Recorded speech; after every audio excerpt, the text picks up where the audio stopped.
Last couple of weeks have been rather interesting. If you've been watching the news, you know that there have been some firings from some major networks, politicians calling for the silencing and muzzling of reporters. And a lot of talk has been given about free speech. What is that word, and why do you keep using it? I don't think it means what you think it means. Let's talk about that today as we watch our country stray further every day. Hi, Jonathan Fiala.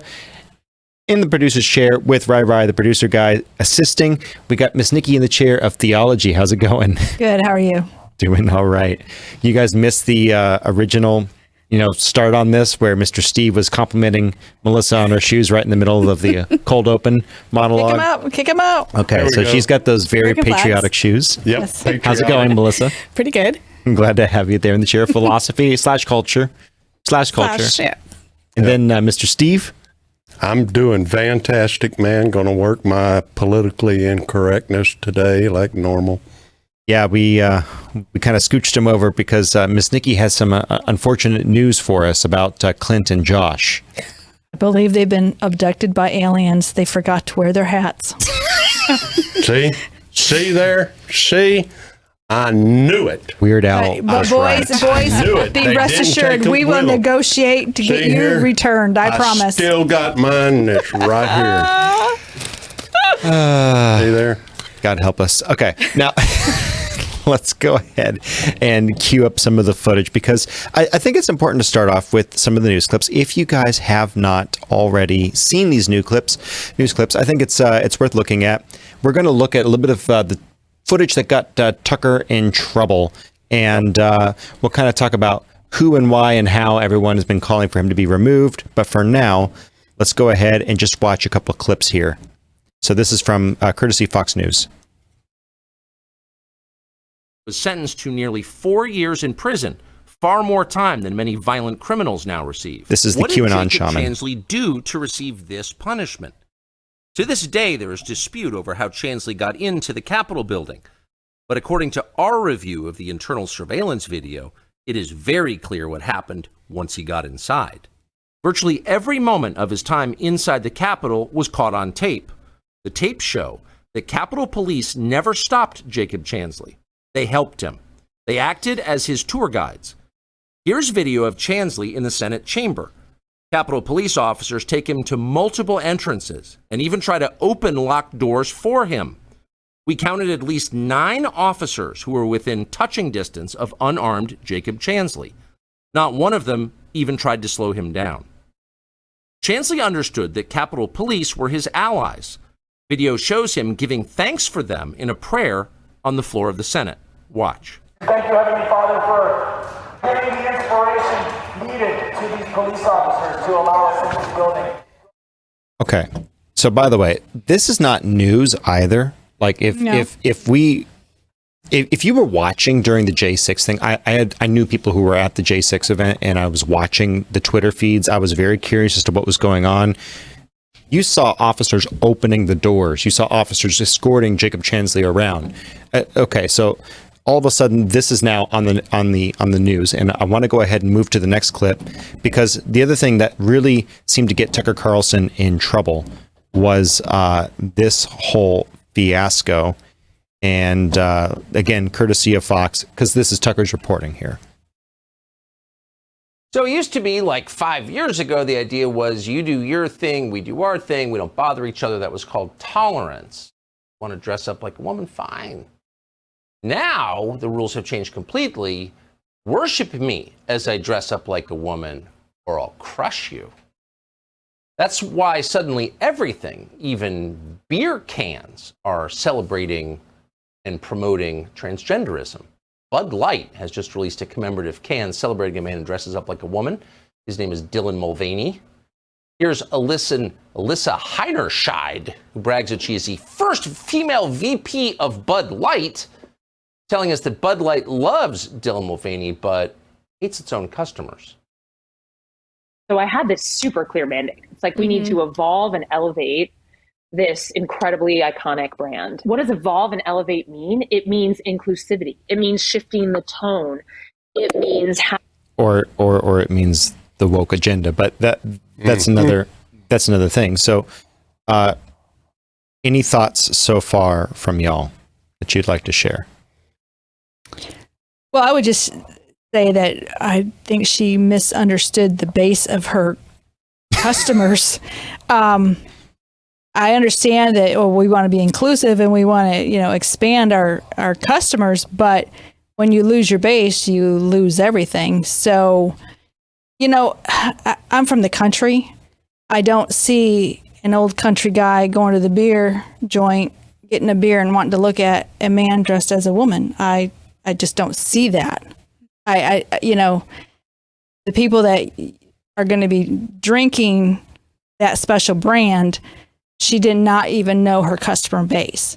I'm not saying that wanting to expand your customer base is wrong. I'm saying you didn't understand how it was going to affect your base. Who is that even, catering to, right? Now, here's from a guy that drank lots of beer at one time, over 20 years ago. Okay, I don't drink now, but I drank lots of beer, drowned it in it. But I'll tell you, if I was still drinking beer, I can guarantee you I wouldn't be drinking Bud Light. It wouldn't even enter my house. Well, and I know plenty of other people that drink Bud Light, and I can guarantee you they're not drinking Bud Light right now. Why? Because it's got that person on it. Well, and some of them will never return. And one thing, let me just say this for the customer base. Okay, we know that the picture is of a man dressed as a woman. Okay, I want you to understand this. So you're an old country guy and you pick up that beer. You're not going to say, oh, pretty. You're going to feel, oh, am I gay? I don't mean that. And I'm not trying to offend anybody. I'm saying that's what they're actually doing. For them to pick up the beer, see a picture of a man dressed as a woman, that's going to make them feel very uncomfortable. Dylan Mulvaney never confused me. There are other people that I legitimately thought were women, like Blair White, someone that we've quoted on the show. Like, I legitimately thought, it's like, that's kind of a strange woman, but she's got some good points. She's generally kind of right on some of these things. Like, oh wait, Blair wasn't always Blair. But Dylan is not fooling anyone. It's kind of gross. But what's kind of funny, and it's not haha funny, but so all these bars that are taking Bud Light out, there's also a report saying that because they're taking it out, they're losing their customer base. And there's one bar that they're pretty much demanding Bud Light return in order to get business back. So it's almost kind of like shot them in the foot both ways. There's definitely a culture war going on. And so that's what Tucker's reporting on. And by the way, I want to strike a fine line on the delineation today of what is free speech. What does free speech mean? Because we obviously have a problem as Christian conservatives, and Christians primarily, we have a problem with Dylan Mulvaney and the messaging there, right? And so that's a problem for us. But does that mean that what is happening there is a violation of free speech? And I'm going to say that we have the right of association. They have the right to say certain things. They don't have the right to say other things. And we're going to talk about that in a little bit. But I want to keep going to what the politicians in the same thing, John Arthur. Does that mean we're also supposed to live in other people's delusions? No. You know what I'm saying? No. You have the right to call a man and a woman, and that's what we're going to get to in just a moment here. We're going to look at the J6 reply from AOC and from Mitch McConnell, and we're also going to look at Dylan Mulvaney's response to the reporting being done on him. And I think it's really important for us to start off with that. First, I'd like to start off with Mitch McConnell. By the way, for you conservatives who say that Mitch McConnell is your friend, watch this. And this is in regards to this special that Tucker did. So let's go ahead and see what he thinks about free speech.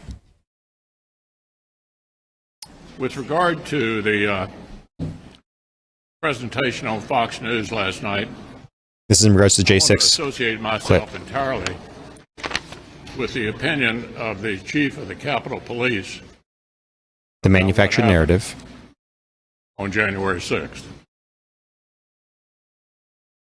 And someone asks him a question, and he later on says, concern is I know better than to answer questions the way I don't want to.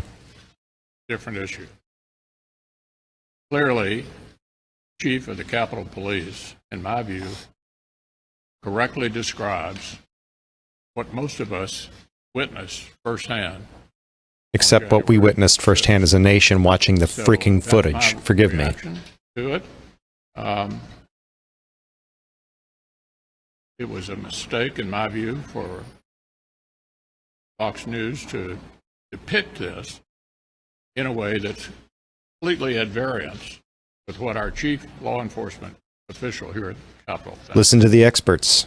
Listen to the God Almighty government. Okay, so just hold that thought. I also want to go ahead and I want to move over to an AOC clip. Let me prep that over here real quick, and we're going to get that ready. And so this is AOC's response to the Tucker clip and some of the other stuff that Fox News has been reporting on with her specifically. Federal regulation in terms of what's allowed on air and what isn't. And when you look at what Tucker Carlson and some of these other folks on Fox do, it is very, very clearly incitement of violence. Very clearly incitement of violence. Okay, so that's obviously someone memeing it there. But also, I want to get Dylan Mulvaney's response in just a moment here. Let's go ahead and pull that up because this is Dylan Mulvaney's response to Tucker's reporting on him and also the Daily Wire and some of those other folks. Remember, you're hearing for a call for censorship. They're calling this speech as indecent, effectively. Like the articles written about me using he pronouns and calling me a man over and over again. And I feel like that should be illegal. I don't know. That's just bad journalism. Like the articles written about me. That's enough of you. Okay. So with that said, that is what's being called for. So I want to ask the question to y'all. What is the difference between free speech and indecent speech that is not protected under the Constitution? We're going to define this legally with Miss Legality over here, Melissa. We're going to define this in a moment. But what should free speech be? At first blush, what are your thoughts? The truth. I'm like, I could say whatever I need to, like, Dylan is a man, because that is the truth. But it's not his truth. But I can take a DNA sample and it will prove beyond a shadow of a doubt he is a man. So science, as the left really loves to lean on, oh, trust the science, science is going to be against them because I can prove the common intelligence standard that he is a man. Truth bomb right there. Okay, so that's part of it. So free speech cannot be misleading. It cannot be harmfully, intentionally misleading. A call to action, for example, libel. By the way, we're going to talk about Noah Webster in a little bit. Noah Webster thought that libel was going to be a serious consequence of having free speech in the Bill of Rights. Let me just say this about AOC. She made a claim about Tucker Carlson inciting violence, but what does she have to prove that? Nothing. I mean, the video was he calling people to fight back? Was he calling people to raid the Capitol? Was he calling people to do what? Burn flags, to riot? What was he doing? She made a claim, but did she back up her claim? And anybody who's ever watched Tucker or watched all those big names on Fox, they will know that they have never did anything sort of inciting any type of violence. Yeah, and it sounds to me, I did not watch the full claim with Tucker Carlson, but he did make a reference that there was other things that happened that day. He's just showing the one incident. Correct. He didn't say that was the only incident, because we know that there was violence that day, but there wasn't all violence that day. That's what he's saying. And he didn't personally incite anything. He was just stating the facts of this is what happened. This is what happened. Yeah. Well, how do you unsee the video? How do you unsee the video that shows them walking the gentleman through? And how do you make a claim against that? Again, I was reading people's Twitter feeds, reading Stack Exchange Substacks. I was reading through all of this in real time at the time, and I was looking at all the profiles of people who were posting violent videos. These were people who 2 weeks earlier were at violent Antifa and BLM protests, who were at the Capitol fighting, and they were yelling Black Lives Matter. These are the same people. And so, and they're wearing MAGA paraphernalia.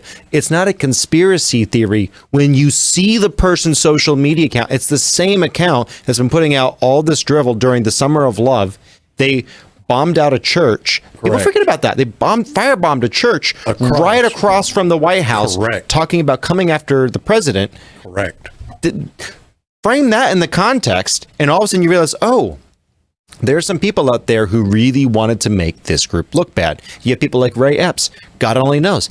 Is he an FBI agent? Well, he was on the most wanted list, and then he's off. And by the way, the day before, on January 5th, he was telling people, let's go storm the Capitol. Let's burn it all down. And from the crowd, you heard people say, Fed, get him out of here. Yep. So Tucker is sharing that. And I this isn't like a J6 show. But I do want us to realize something. We're watching something very precious slip through our fingers in America when we watch them take control of the narrative and say, this is free speech, this is untenable speech. You know, people have forgotten the sole purpose of what media is for, or what news media is for. It's not to report what the government wants you to report. They don't always report everything that you like to hear or everything you don't like to hear. They should be reporting the truth, not made up stuff that the government only wants you to see so that they produce whatever narrative they want you to understand is happening by a certain group of people. Correct.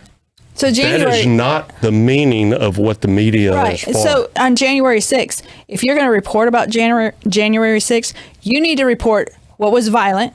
You need to show the videos of what was violent and what happened, because innocent people got hurt. Yes. And there's nothing wrong, though, with showing the other video of this is what happened later, or I don't know if it was later or before, because I haven't really got... It was during, and you're right. I want every single piece of video. Right. I want every single person who threw something at an officer, who hit an officer. I want every single one of their Twitter feeds where some of them were filming themselves. I want all of those people to be brought to justice. And guess what? You're going to find out that 90% or more of them, I can guarantee you, I would bet the farm on it, 90% or more of them were BLM and Antifa, because I watched it.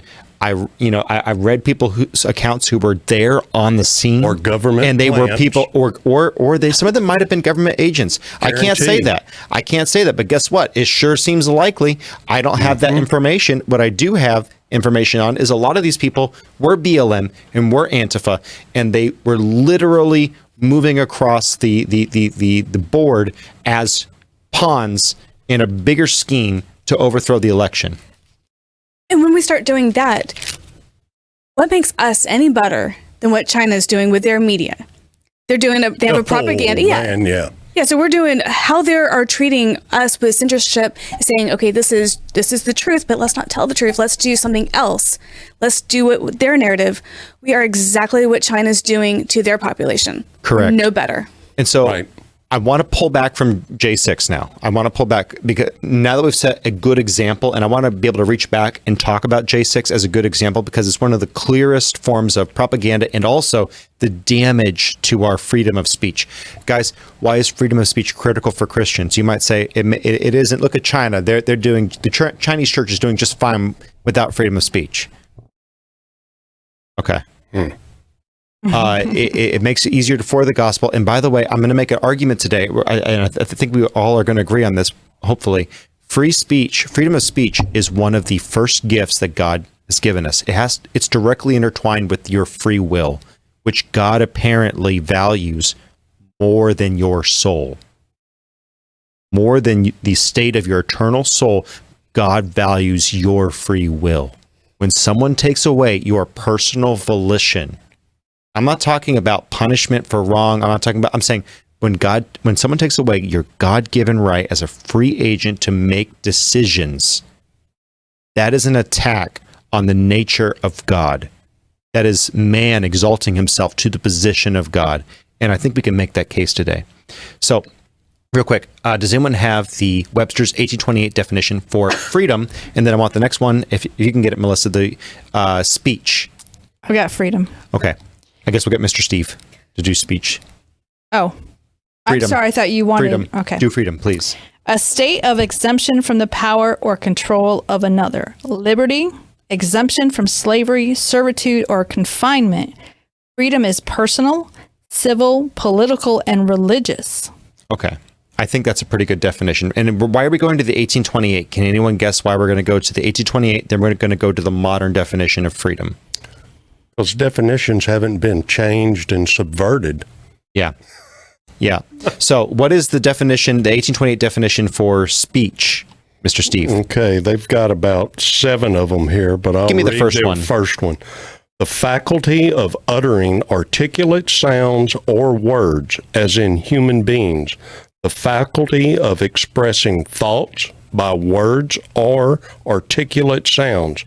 Speech was given to man, check this out, by his creator for the noblest purposes.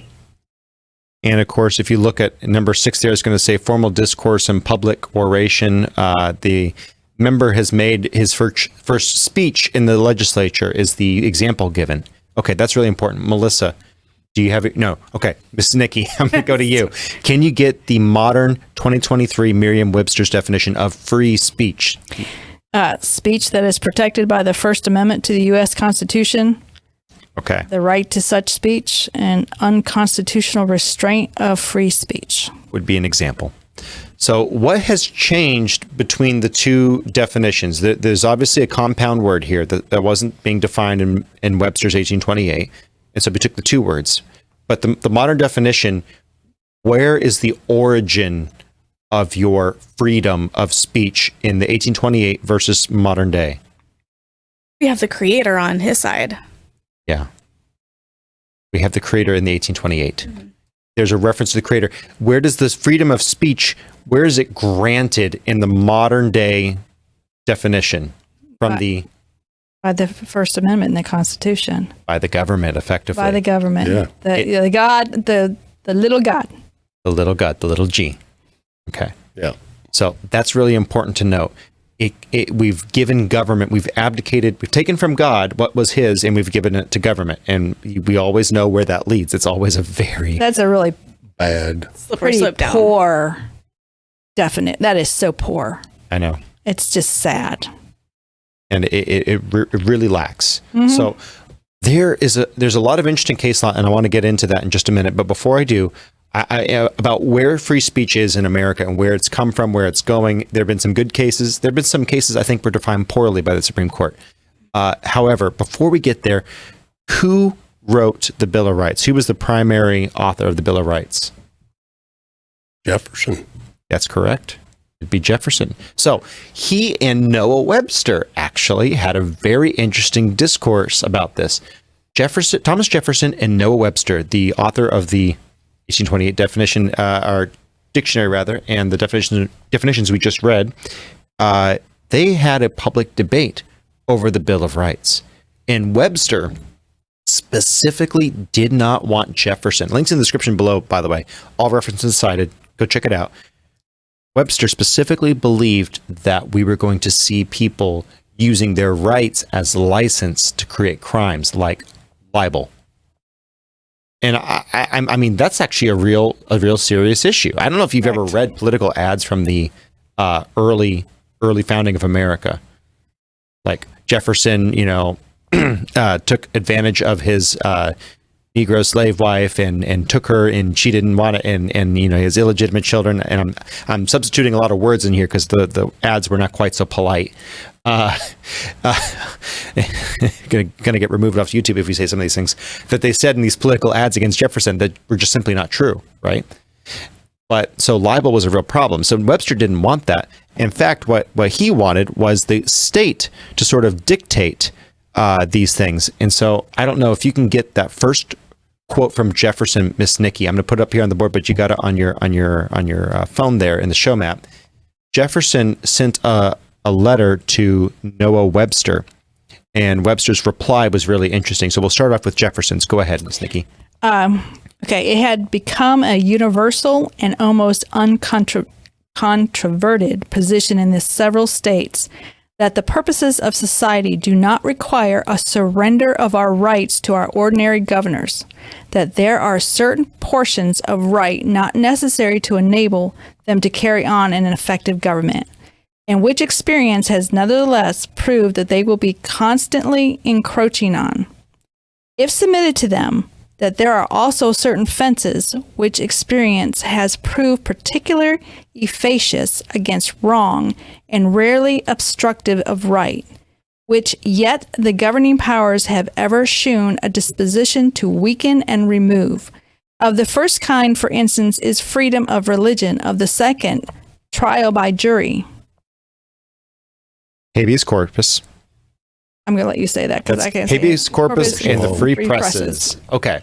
So, all of that to say, that's a lot of, it's not Old English. It is still modern English, but it is very, very verbose language. But he's saying it's very efficacious for us to, that word efficacious, he's saying we have to protect ourselves from the government, which desires to take rights that do not belong to it, and they do no value in the hands of the government being given over, but the government always continually tries to steal these rights. Mm-hmm. Thoughts on that? Well, they had come from a country already that was stealing rights and not allowing people to have these freedom of speech, freedom of the press, freedom to do a number of things that are written out in the Constitution and things that are written in the Bill of Rights. And they wanted to make sure that these were not given to us by the government, and they were one that was given by God, by our Creator. They're rights that are effectively we have already, period. And people don't realize this. You don't know how bad it was under British rule. If you think lightly of what's being said here, you do not know how bad it was under British rule. You were taken for everything that you had, other than barely what it took to live. They taxed you to an inch of your ability to provide for your family. And if you didn't like it, and by the way, you couldn't vote, you couldn't elect people to change that. And then if you resisted, your farm was burned, you were killed, your women were taken forcibly and done away with, and then they were murdered. And then they would burn down the village just to prove the point. That's how the redcoats behaved. But isn't that very similar to what they're attempting to do to us now?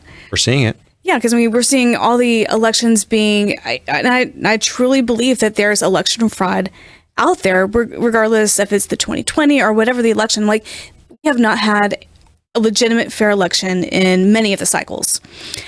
And they're trying to get to that one party government. That's exactly what they were fleeing from. And I don't think we can't appreciate how bad it was until we get there. And we're going to get there, and we're going to appreciate, we had it good back then when we were able to. So it's going to come full circle. And again, some people will say, well, we're coming from a Christian apologetic standard. Why are we bothering with this? Well, it's a good question. But again, you look at what Esau was given. He was given the birthright. He was given an inheritance, a spiritual inheritance, an ability to raise a family in God's stead and build a godly posterity. And what did he do? He said, what do I care of the birthright? You take it. Just give me some soup. I don't care. I don't want that responsibility. You take it. If your response to this country falling is, it won't happen to me, or you know what, leave me to my TV and my football game, my hockey game, whatever it is, let me alone, let me live with my life with my kids, politics is icky, may I humbly suggest to you that you're committing the sin of Esau. Okay, just putting it out there. Now, let's go ahead and actually catch Noah Webster's response to Thomas Jefferson. And again, this is only a clip out of it, but Mr. Steve, if you can go ahead and pull this for me. Certainly. Let's go ahead and read that now. That both policy and right require that the delegation should at all times possess the whole power of the state for the purpose of preventing all possible wrong and obtaining all possible good. Pause. Just think about that. Think about how much that sounds like today's politicians. Even though this is a godly man speaking, think about how this sounds like today's politicians. Go ahead, Steve. That every right claimed by a citizen of a free government is liable to vary with circumstances, except what rests wholly on the moral law. That therefore every right created by political law should be always subjected to be modified by the power that created it. The will of the state, which is always the will of the delegation. Pause. Is it, though? Is the will of the state always the will of the delegation? Just a thought. Keep going, Mr. Steve. Keep going. That, in short, the election and organization of the body, which is to express the will of the state, is the only power which the people and a convention can exercise, and the only power which an ordinary legislature cannot. So again, this is all in reference to forming the Constitution. And what Noah Webster was saying, remember, these are two godly men that are debating this, and they both have the morals and principles of freedom and righteousness. They both have these principles. Mm-hmm. But what you see is Jefferson saying, no. Government is inherently corrupt because man is. Noah Webster says government is God's hand on earth, and we need to give it all the power we can give it. We just saw what happened in a theocracy, where you had a church and a state hybrid, an unholy hybrid, where man was controlling the church and was controlling the state at the same time.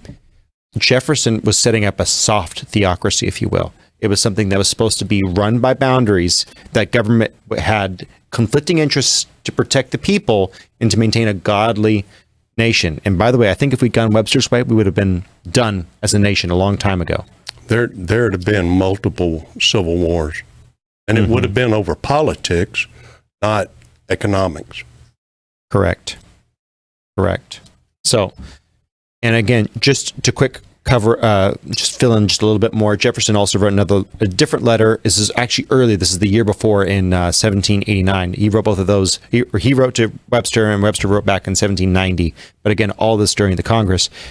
There are rights which is useless to surrender to the government, which the government have yet been found to invade. These rights of thinking and publishing. These rights are the thinking and publishing of our thoughts by speaking or writing, the right to free commerce, the right of personal freedom. And he goes on to say that you have to have a legislature that is capable of protecting those rights. The legislature and the executive have to protect. They cannot change those rights.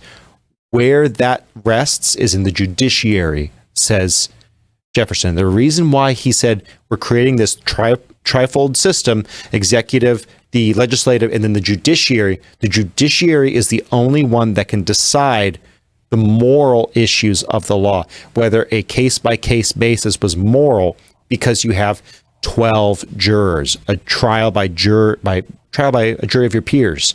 Hopefully these people are godly people. Hopefully they have the Holy Spirit. That's what Jefferson wrote. You go through the 1789 Congress and 1790 Congress, and you're going to see people say this whole experiment does not work if people are not moral or godly, if I can substitute that reference there. And they literally said, look, we're going to allow the Mohammedan and the Jew within our border, but that's not ideal for those people to be running the nation. If you have someone else who comes in with a different belief system, it's going to become precarious for the safety of the nation. And by the way, I would take a Mohammedan or a Jew over the godless atheists that we have now. I'm just saying, I would gladly take those over the godless nut jobs we have in office right now, at least if they were devout. But the next thing that I think we want to look at is, how did this play out? Because we obviously got the Jeffersonian model. how did this play out? And we have a couple of cases. One from 1957, Roth versus the United States. I don't know if you remember the details of that one or if you want to get the Hess one. The Hess one. Okay. So Roth versus Indiana. Okay. It's an interesting case. In that case, in 1957, you have a gentleman by the name, and I use that term very loosely, Roth. Roth was prosecuted for indecency through the United States Postal Service because he was sending out a quarterly for the Fancy Free, which was a porno or corno. I guess I got to say that because we're on YouTube. But it was a smut, a scanty magazine. It was a smutty magazine. So he was prosecuted, and they actually found in that case that it was not constitutionally protected speech because it was damaging speech. It was damaging material if in the hands of children, and you were sending it through the USPS. So you could possibly have a situation where a child could stumble upon it and it could cause harm developmentally to a child. He was actually prosecuted. The Supreme Court upheld the lower court's decisions against him. But you have an interesting dissent from Justice Earl Warren. And he was one of the three dissenters. It was a 6-3 opinion. And Justice Warren said, this is interesting. He said his concerns were aroused because, quote, the broad language used here may eventually be applied to the arts and sciences and freedom of communication generally.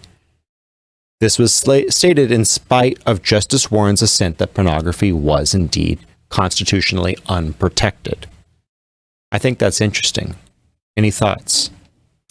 Well, then you run into the who's going to determine what is harmful. Is telling a child that Jesus Christ will save you from your sins and you'll go to heaven forever, or people who die without Christ is going to hell. Is that harmful to children? Who gets to make that determination what's harmful to children? Do I think pornography getting into the hands of children is harmful? I certainly do. I'm just saying there is broad language in there that leads the government to make the decision of what they want to determine is harmful. That's what gets very scary. Republican political ideas, are they harmful to children? Yeah, exactly. And that's where, by the way, we're going to draw this line a bit stronger later, but that's where I think actions, not words. The action of printing that and it gets into the hand of someone. You printed something that got into the hands of a child, not the speech. Not the speech. You know, and we're talking about this more in a little bit, but I want to go ahead. If Mr. Steve doesn't have any commentary, I want to go to Melissa, and she's got a great thing from a great case study out of Hess versus Indiana. So with Hess, what he did, it was during, I think, like 1969, 1970s, in that kind of time frame, and it was a anti-war demonstration. And what he did was that he took it to the streets, and if you read the case, and like if you're have a lot of affinity to bad language, beware, because this one is loaded with it. But he pretty much said, I will take you to the blank, which are explicit, streets, and I'm going to fight you. And what the court ruled was that because he might have said it, but the action wasn't there, then they said that he was effectively innocent. If I remember correctly, the specific notation was because there was not a definitive time stated for the call to violence, it wasn't actually a call to violence. It wasn't like, I'll meet you in the streets at 2 p.m. Correct. Okay, now we have the intent that my action or my words are going to follow through with the actions. By merely just stating, I'm going to fight you in the street, that means nothing. It's simply fighting words, which, by the way, there's a whole nother quick case on fighting words out of 1942, where this Jehovah's Witness fellow, I don't remember the name of the case for the life of me. We were talking about it. He was antagonizing a mob, and the mob got him. And unfortunately, he was antagonizing the marshal in the mob, and so they arrested him. And I don't know if I like that particular case. The Supreme Court ruled that you could have fighting words, but here we see the kind of reversed in the 60s, in a sense, with Gregory Hess versus Indiana. So all that to say, what constitutes an action? What constitutes free speech? And if I may, and I'd love you guys to modify this, if you will, if you have something that you'd like to, you have full personal autonomy until you commit offense against another individual and are found guilty of a crime under common law. Common law being natural law, as would be defined in the framers' time. You always had to have an accuser. So if you've committed a crime against another individual, something that has an action that has caused harm to another individual, and they bring that to you in a court of common law, then we can decide it. Then you can be charged. Any thoughts? I was looking up some verses, and words matter. So you can say what you want, but let's make something very clear. You will give an answer to the Lord himself for everything that you do say. There's death in Proverbs 18:21. Death and life are in the power of the tongue, and they that love it shall eat the fruit thereof, which in turn means, what are you saying? What are you trying to attain by your words? We know today there's so much propaganda in the news media. Everybody they want to promote their ideas, and they're not open to listening to other ideas. That's wrong. And I'm going to say both right and left. That's wrong. You need to present both sides. Proverbs 23:23 says, buy the truth and sell it not. Also wisdom, instruction, and understanding. So buying the truth means that when you're out there promoting or speaking what you want to speak, you do need to give the other side an opportunity to share their beliefs too. If you really want to educate people, you need to be able to defend what you believe and define what you believe. And if your defense is strong enough, doesn't matter what the other person says, you're fine. You're fine. Let them choose. Let them choose. Don't try to outshout the other person. So freedom of speech, all for it. But I'm not for one-sided speech. Well, and that's something that I think really points to the heart of the matter. And I was saving this for the closing, but just to get the point through. You have the freedom to make moral decisions, but the lack of freedom to decide the consequences that those decisions bring.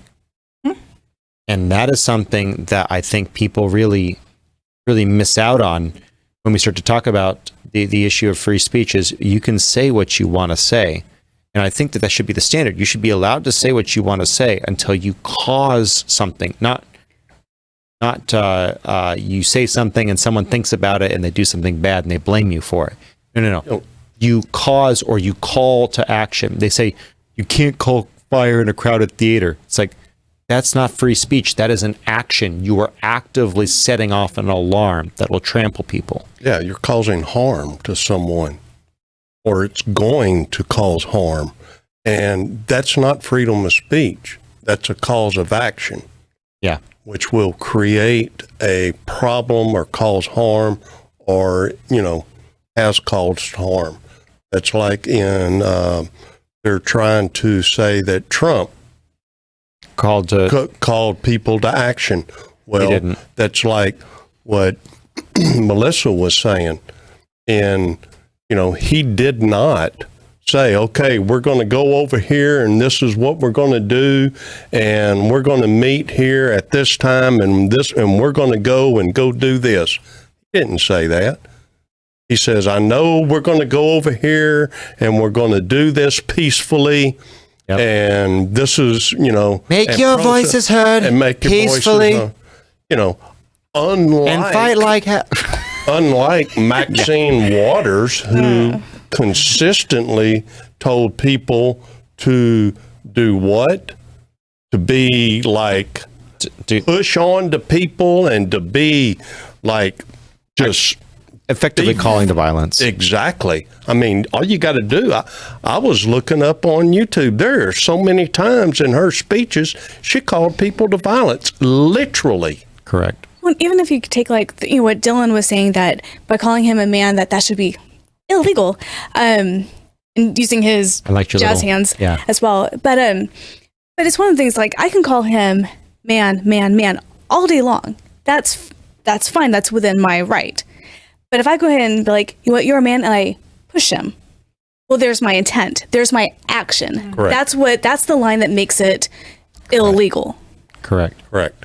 And so that's all of that to say, bringing to your point, is we need to be able to discuss the difference between free speech and things that are obscene. We need to be able to define and delineate that. If we don't have both sides of the argument, it's going to lead to a situation where they talk about echo chambers. They talk about everyone who's closed off and everyone's in their own little group. And you have these groups of people who are isolated from each other and they're not talking. The more they take away the opportunity for good ideas and bad ideas to be aired into the public, the more isolated people are going to become. You know, I have a friend, if you're watching, God bless you, I love you, bud, who believes the earth's flat. And, you know, I always humor him. But finally I said, bud, you do realize that the reason why a lot of people get upset when you say the earth is flat is because you're calling people like my father, who's flown in aircraft above 80,000 feet and seen the curvature of the earth. You're saying people like him are liars. You're calling hundreds of thousands of people liars.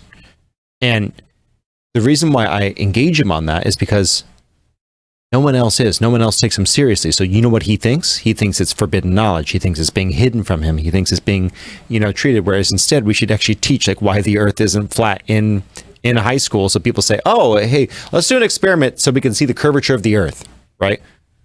Well, that's what I was taught in high school. I mean, we were taught that people thought it was flat, and then, later on, found out it wasn't. But you saw both sides of it, what they used to believe in, and why they now know that it's not. And that's an innocuous issue. Columbus. Yeah. That's an innocuous problem to have, is someone thinking the earth's flat. That's a relatively harmless issue. If someone thinks, though, that January 6th was or was not a 9/11 times 2 on American soil, that has serious implications on how you deal with those political prisoners. I mean, people that they put in prison on J6. People who spent 3-4 years for walking in when they were invited in, many of them, and shown around like. Jacob Chancellor. you got, the police opening the doors for them, removing the barricades and saying, come on, people, opening doors, showing them around, showing them where to go, taking selfies with these people. You got the QAnon guy up there praying for the police. Yep. But really? I will say that, we saw that stuff later, but the first time I saw what was happening, I was horrified. Oh, yeah. I was absolutely horrified. That is propaganda. No, I mean, those people, when those people were climbing all over the state and they were pushing their way in, that was wrong. I mean, and I was very shocked that conservative people would do that when we have always been support your police. But it wasn't. That wasn't. I know you say that. That wasn't. You say that, and I understand why you're saying that. But it's still awful. We're still in a situation where, is that true or is that not true? Is there proof behind that or is there not proof behind that? Whoever started it, whatever happened that day, that was wrong. That was wrong. But you cannot deny what you just said. That there was violence that day. People were injured and hurt. Nobody died from that. The police officer died of a heart attack later, but nobody died except for the woman that was shot. Yep. But it did happen. It was wrong that it happened. But you can't deny the other part. But you would think, okay, these people that are creating all of this violence, if they would have gotten inside, don't you think there would have been violence inside and a lot of breaking and things being torn up and destroyed, like the government was giving to these news media outlets that were trying to prove that that's exactly what was happening, And that's the way it was all, that's what it was all about. It was all about violence. Yep. But we actually get the videos and we see that's not what it was all about. Because if you can tell 99% of the truth. If it's not 100%, it's a lie. And they were telling a lie. And that's why the freedom of speech is an important issue. That's why it's really important to be able to have the conversation and be able to have it out in the open and say, look, okay, I want all of the information. As an American citizen, I want to know who went into each room. I want to know all of the people. I want to know their names. I want to look at their history. I want to look at every single person because I want to know. And you look at a lot of the people that were in there, a lot of them were conservatives. You actually see video, if you go back and you look at enough of the video, you'll see that there's a lot of conservatives. Bless you. And those rooms weren't destroyed. There's a lot of conservatives who are in there actually stopping and arresting some of the damage. And they're saying, whoa, what are you doing? Pelosi's office wasn't destroyed. And so all of that to say, again, I don't want to make this about a January 6th as much, but the issue of being able to speak on it, what you see is a systemic destruction of our ability to talk about these issues and get clarity as a people. I don't want to keep bringing this up, but I did a research paper on Hitler when I was in college. That's why I keep bringing it up. What was the first thing Hitler did? When have you ever brought it up? I bring it up a lot. But Hitler, he knew that if he was going to complete his agenda, he had to get rid of those who are going to speak against him. So even those in political offices, he got rid of them. Mm-hmm. And sometimes and guns. Well, he did. He was brilliant. I'm serious. The man was evil. I agree with you. He was evil, but he was brilliant. Yes. But that's what you have to do. If you truly want to promote your agenda with no opposition, you have to get rid of the opposition. Correct. So you have to make the opposition look wrong or hateful, and then you have to silence them. Because if you don't silence them, then you risk the potential that the other side will have a greater reason not to do your agenda, and then you're in danger. So always, if you have an agenda that you can't defend on its own, you have to get rid of the opposition. And then you have to take their means of being able to exist. Because if you can't speak, they will find a means or a way to exist. And if they can resist, they will do it. But if you remove that means they can't do anything. Yeah, and one of the things that I've always shared with my kids, usually the person that's yelling the loudest is usually the one in the wrong. Correct. Because they're trying to drown out the opposition. Define, defend. Define, defend. Define, defend. Keep it up. Define, defend. How many times is that video going to be showed of them walking that man through?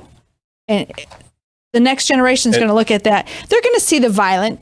Yeah. They're going to see there was violence that day. Okay, nobody's questioning that. There was violence. It was bad. It was terrible. And they need to be held to account. They need to be held to, yes.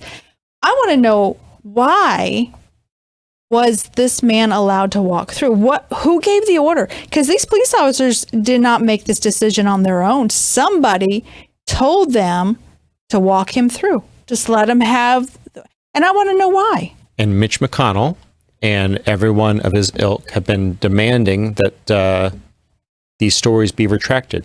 And it's almost like the meeting that they were about to have, where they were going to potentially send back the certification to the states with Mike Pence. It's almost like this was an intimidation attack or a tactic to get Pence out of the building, because that's what he was about to be there for. That moment, that was the moment that Pence was supposed to say, hey, let's look at these electors, let's verify this, and let's double check it. It was an intimidation tactic. It was an intimidation tactic, and it worked. It worked. Don't know if Pence would have had the stones to actually, say, hey, let's go back and check that. That day, Ted Cruz was about to put forth the proposition that we find five it's either 5 or 10 senators, congressmen members, and then circuit court judges to go to each state that was challenged and in question and go and look at the tally of votes and just certify the election so that everyone could be happy about it and that there was at least an investigation done. He was going to propose that on the 6th. You know what that break into the Capitol instigated, or stopped, rather? That meeting. Those proceedings. You want to know?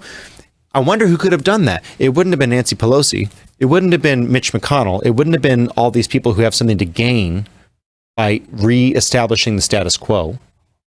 And you don't believe Mitch McConnell's a problem. I mean, who's he married to? Elaine Chao.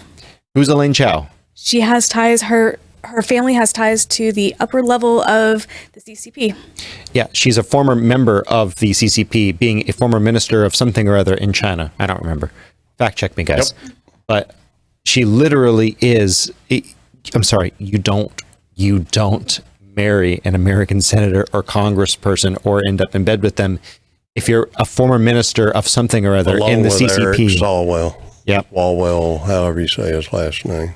Eric Swallowed. Anyway, sorry, just saying. Anyway, just a terrible guy. Terrible guy. But anyway, all that to say, it's on both sides. It's on both sides. And so that's exactly what happened. And we all, those of us who were watching when it happened, knew what was happening. Those of us now who can go back and say, hey, it's now in the mainstream. We actually see this video. We can see. And there's a lot more. If I had 15 minutes if those accounts were still up, and I don't know if they are or aren't, maybe I can go back and see if I can find this. You can see the people, a lot of the people who are committing violence and filming themselves commit violence were BLM, were Antifa. And the reason I know is because their recent history is I found 5 or 6 people right then and there on J6 and on the 7th, because afterwards I was really curious. I started looking through, trying to find it. And I said, oh my gosh, how could conservatives ever do this? How could Christians ever do this? And I went through and I looked at the most violent people I could find. They were not Christians, nor were they conservatives by their own creed. So why is it important to have free speech? Just to kind of set the tone before I set it around the room, I'll start part of my sum up today, and I want to get y'all's opinions going around the room. Why is it important to have free speech? One of the most important things in this universe is your volition, your own volitional will, your free autonomy, your ability to speak and think freely. God himself has actually laid that out. That is something that is critically important to God. Don't believe me? Why are some people going to hell and some people are going to heaven? Because God could have done this, that, or that. He could have made us automatons that simply spoke whatever we wanted, whatever he wanted, but he didn't. So why is free speech important? Feel free to answer the question just in closing around the room from your respective chair. I don't think you should ever be afraid of free speech. I think that if you have a concern, then you should be able to define your reason why you disagree. And I think if you have an opinion, I think you should make sure that you work at having an educated opinion. Melissa. It means like once you lose the freedom of speech, everything else crumbles and you're going to lose everything else. That's just step one. And we need to protect and preserve it as best as we can. Absolutely. You know, this guy, Mulvaney, thinks that saying things that are the truth should be illegal. That does not mean that I need to live in his delusion. You know, when people live in delusions, they used to stick them in psycho wards. Now they give them lots of medication and then they go around and shoot people because they're taking too much psycho medications because they live in some kind of delusion. This guy lives in a delusion and he expects everybody else to also. I don't have to live there. I live in reality and I talk about reality. I don't have to live in that. That's what gives me the right to have free speech, and God gave that to me, and nobody can take it away. Not the government, not him, not John Arthur, not Nikki, not Melissa, not Ryan over there. nobody here in this place can take that from me. That's something that has been given to me by God along with my free will. The thing that Jordan Peterson said when asked, why is it so important to you? Why are you fighting this fight? Do you not want to use this person's pronouns in Canada when he got in trouble? The thing that made him famous is very similar to what you just said. He said, I am not willing to relinquish the linguistic territory to you in that you can define reality for me, because I know what reality is.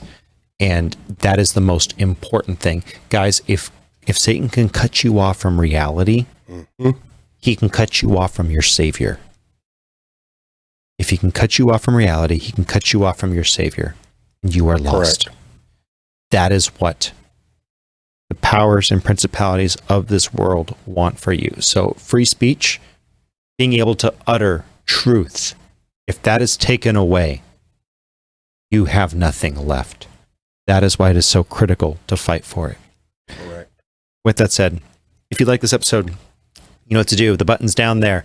Rumble, hit the like button, whatever it all is. Rumble, right on. We got more subscribers. We're now like 70-something subscribers. Woohoo! Woohoo! All Thank right. you. Thank you, Rumble. Thank you for over 100. I think we are over 190,000 downloads as of the release of this episode. We're at 188 point something right now. All right. So 2 years. 2 years, almost 100 episodes. We're coming up on episode 100. Right? Oh, Not too bad. fantastic. That's good. So, Yeah. by the grace of God, okay? And Yeah. then Thank YouTube. you, Lord.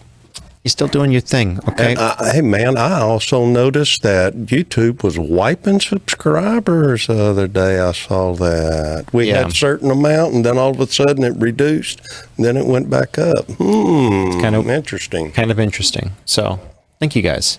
With that said, we love you all so much. You have a wonderful day. Bye-bye. Bye. Okay. Last thing. If you're still here, you are indeed asleep, or you are a super listener, or you have no life, or but I repeat myself. Thank you so much for listening so much to our podcast. If you want to chime in on this question, go ahead and put it in the comment section down below. What is your favorite call to silence free speech? So there's a lot of different people out there who've said we need to have a cessation of free speech. What is your favorite individual, whether in history or in modern, who has said the favorite reason for saying that we need to silence free speech? Anyone have a favorite reason? So it can be AOC telling Tucker, or saying because Tucker's inciting violence. It could be Hitler for saying, "Hey, it's for the greater good." I don't think I have a reason for silence and free. Your favorite one that they've given, but I would say one of the best people that I would say that wanted to silence free speech overall have been some of the most communistic people over in the European countries and Asian countries over there. Mao Zedong, for one, who murdered millions of people. That's a good one. He gave Stalin a run for his money. Yeah, he did. It's a good one. You got a favorite dictator, modern or wannabe? Well, I said earlier was Hitler. I mean, he had an agenda, and he knew the way to accomplish his agenda was to get rid of the opposition, and so that's what he did. If you repeat a lie often enough, right? And that's one of my favorite. Was one of my favorite quotes from him. Not because I like him or like what he was saying, but I think it's very interesting. It's very enlightening. You got anything, Melissa? I guess like the current Chinese president is knowing just how many ministries of something that he has, and it's all to silence and silence and silence and silence. If you kind of peel back the layers. And so how he's built up his country into utter ruin is evil and fascinating. Absolutely. So I got to say, just the funniest reasons lately. I've got to say, I thought it was funny. McConnell was really funny. That I don't appreciate it. Fox needs to retract it. That frankly, he's disagreeing with the published narrative by the chief of police, and the fact that he would put something out that disagrees with it.